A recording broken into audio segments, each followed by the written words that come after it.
Hi, my name is John from Japanese Knife Imports, and today I'm here to talk to you about our Gesshin 600 Splash and Go stone. You can see I have one out here in front of me.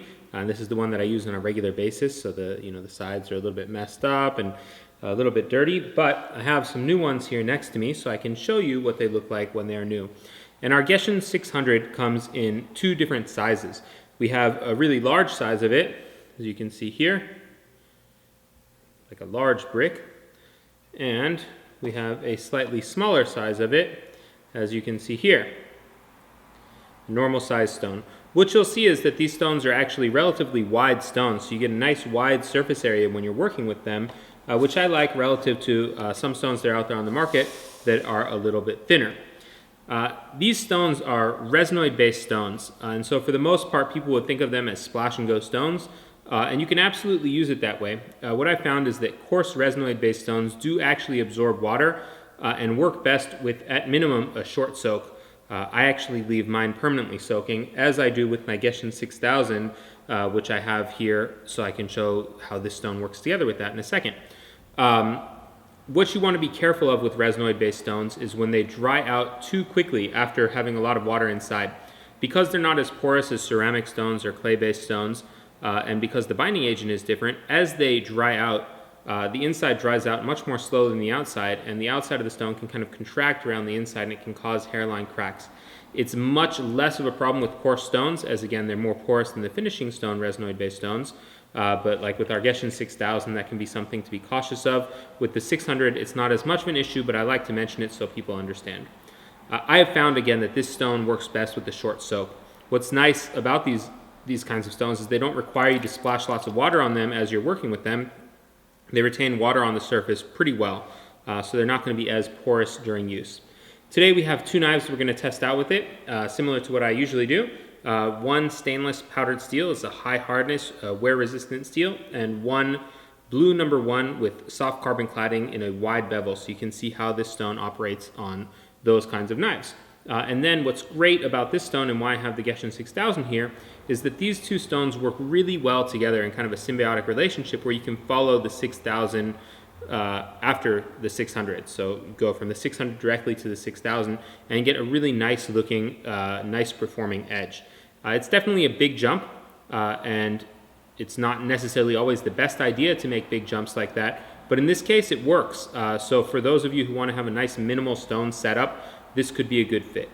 This 600 grit stone is not a super fast cutting coarse stone, but it is a relatively fast cutting coarse stone, so it can be nice for people getting started with their first coarse stone where they're too worried to use something really aggressive. They want to use something that's not quite as aggressive and a little bit more forgiving. This stone will do that for you. Or if you're not trying to remove lots of metal, it's great. We formulated this stone to be on the softer side, so it's going to be a little bit muddier. It does dish, not as fast as our Gesshin 400, but it definitely does dish, which is why we made an extra large version of the stone, because we made an extra soft version of this one. So this is the extra soft one, which I think some people will like. I know that I do. The extra large version is there to kind of get you a little bit better life out of the stone. For what it's worth, this stone that you can see here, I use on a pretty regular basis and is about a year old. So, it lasts a pretty decent, good bit of time.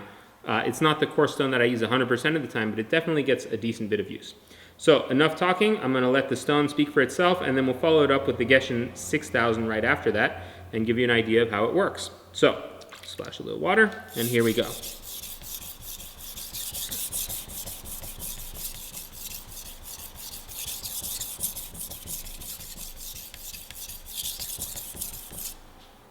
And already I have a pretty sizable burr that I can feel very easily. And you can see that there's a lot of black, a lot of metal coming off.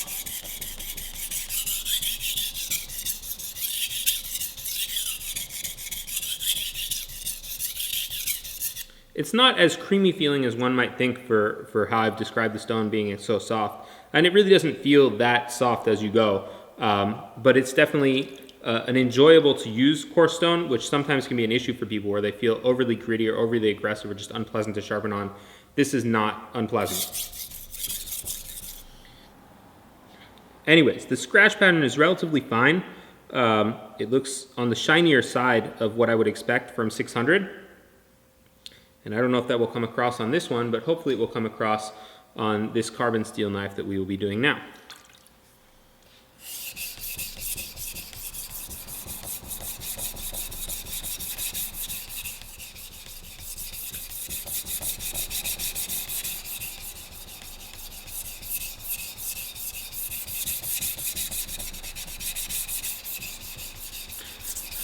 And you can see with the wide bevel, it ends up being a lot muddier. I wouldn't call this muddy per se. We have some stones that develop a thicker mud. This is a more loose mud, and there's a lot more metal in there. And you can kind of see here, and we'll rinse this off to give you an idea of how that looks. Let's do just a little bit more here.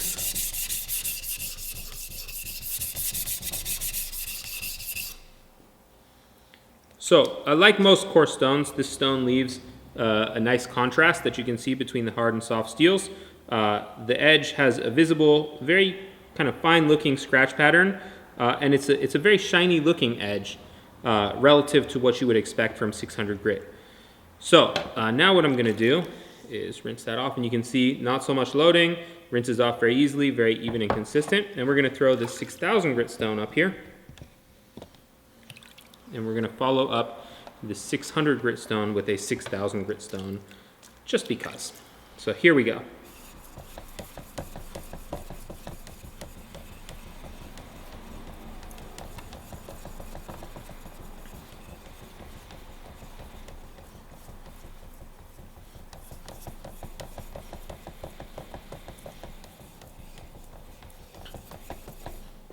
And we do have a video that focuses on our Gesshin 6,000 stone solely, so you can look that up when you have some time, and we might try and put a link in the video as well.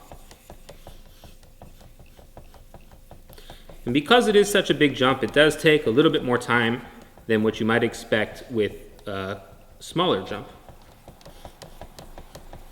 But here's what we've got. We have a mirror polished edge. Very nice looking contrast between them. You can still see the faintest wisps of scratch pattern on there, but it's actually a really, really great looking edge with great contrast. And so that's the 600 splash and go directly to our 6,000 splash and go. And having tested this edge out, it's actually a really nice balance of a very refined and still toothy edge. And I know that I use those phrases a lot, and the reason is that the Gesshin stone lineup is designed to be geared towards my personal preference, and that is my personal preference. So we have a lot of things that achieve very similar results in different ways. And hopefully there are a number of ways out there that you can find a way that works for you. So again, this is our Gesshin 600, and it is a wonderful coarse stone, a technically splash and go stone, but again, I think it works best with a short soak at the very minimum. About 2 to 3 minutes will be more than sufficient, and it's great because if you want to use it as a soaking stone, you absolutely can. It will be totally fine being left in water.